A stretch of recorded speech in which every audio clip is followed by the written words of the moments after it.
E aí, meus filhos, tudo bem com vocês? Aqui quem falou é o professor Luiz, e no vídeo de hoje a gente vai estar resolvendo uma questão do Enem 2014 que fala pra gente o seguinte: uma proposta de dispositivo capaz de indicar a qualidade da gasolina vendida em postos e, consequentemente, evitar fraudes, poderia utilizar o conceito de refração luminosa. Nesse sentido, a gasolina não adulterada na temperatura ambiente apresenta razão entre os senos dos raios incidente e refratado igual a 1,4. Desse modo, fazendo incidir o feixe de luz proveniente do ar com um ângulo fixo maior do que zero, qualquer modificação no ângulo do feixe refratado indicará adulteração no combustível. Em uma fiscalização rotineira, o teste apresentou o valor de 1,9. Qual foi o comportamento do raio de luz que foi refratado?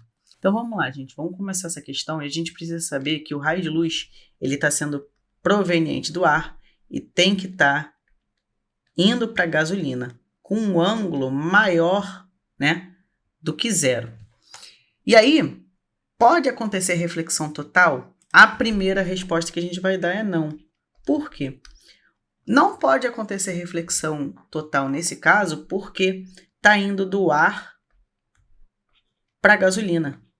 E como está indo do ar para a gasolina, a tendência do raio de luz é sempre se aproximar, né,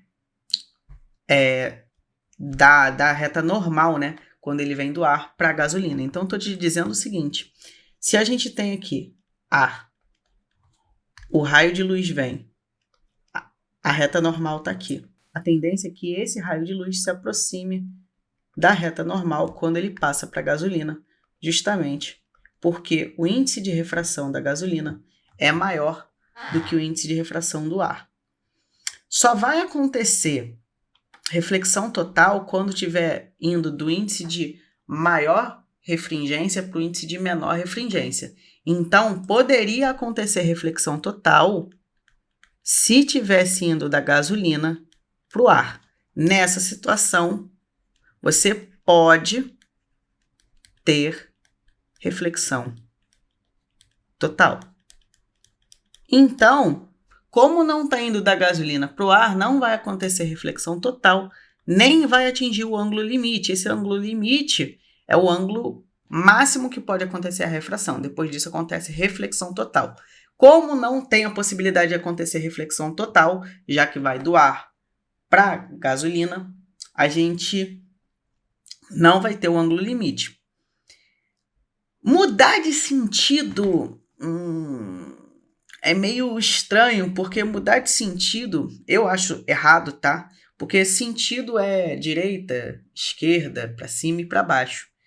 Mudar de sentido, ele tá dizendo que o raio de luz, quando ele veio, ele foi para cá, no sentido oposto. O que na minha cabeça não faz sentido nenhum, se é que eu posso usar essa palavra agora. Então a letra A tá zoada.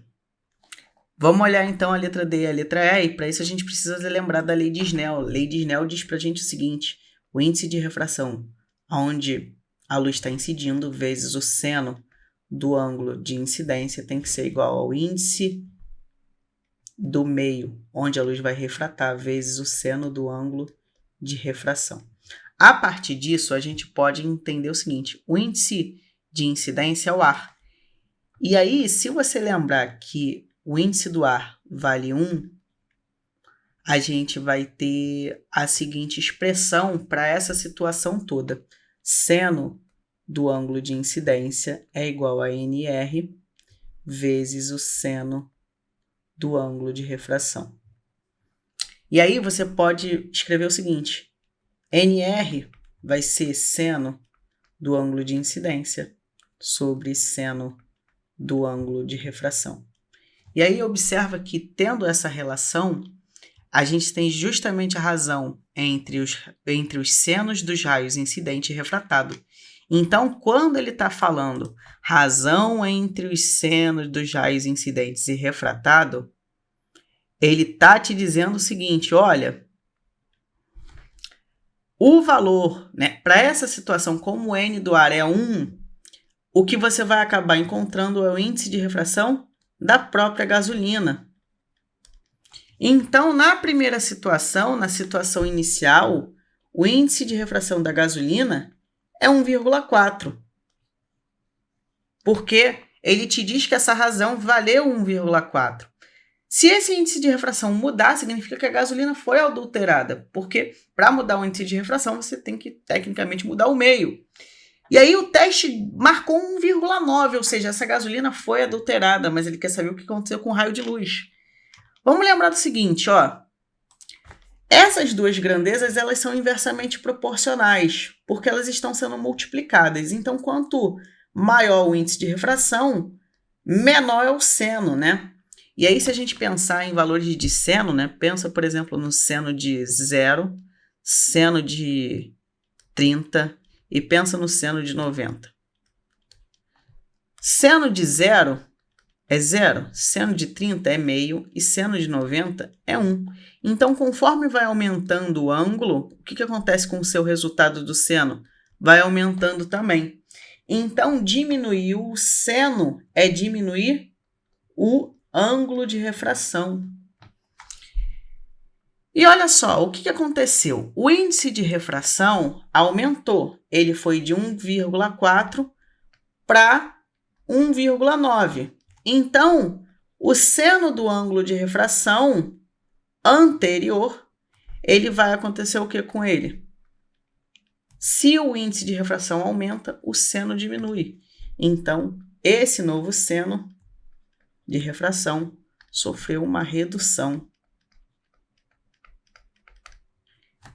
Se sofre redução, o que vai acontecer? Significa que esse ângulo aqui é menorzinho.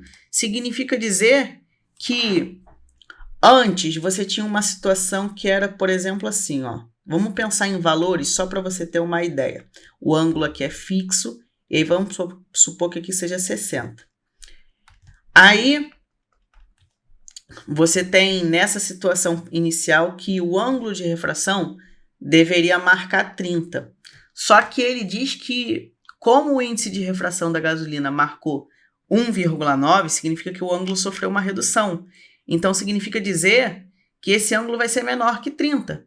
Então, para ser menor que 30, a gente tem que pensar num valor pequenininho. Significa que esse raio de luz, na verdade, ele se aproximou da onde? Da reta normal. Então, o gabarito que mais condiz com o que a gente está olhando é a letra E. Aproximou-se da normal a superfície de separação. Letra D aconteceria se fosse o caso oposto, né? Direcionou-se para a superfície de separação. Ia acontecer se esse índice de refração diminuísse um pouquinho. Beleza? Fosse para 1,2, por exemplo. Então, o nosso gabarito dessa questão é justamente a letra E. E eu vou ficando por aqui. Desejo a todos uma ótima semana, ótimos estudos e até a próxima. Tchau, tchau!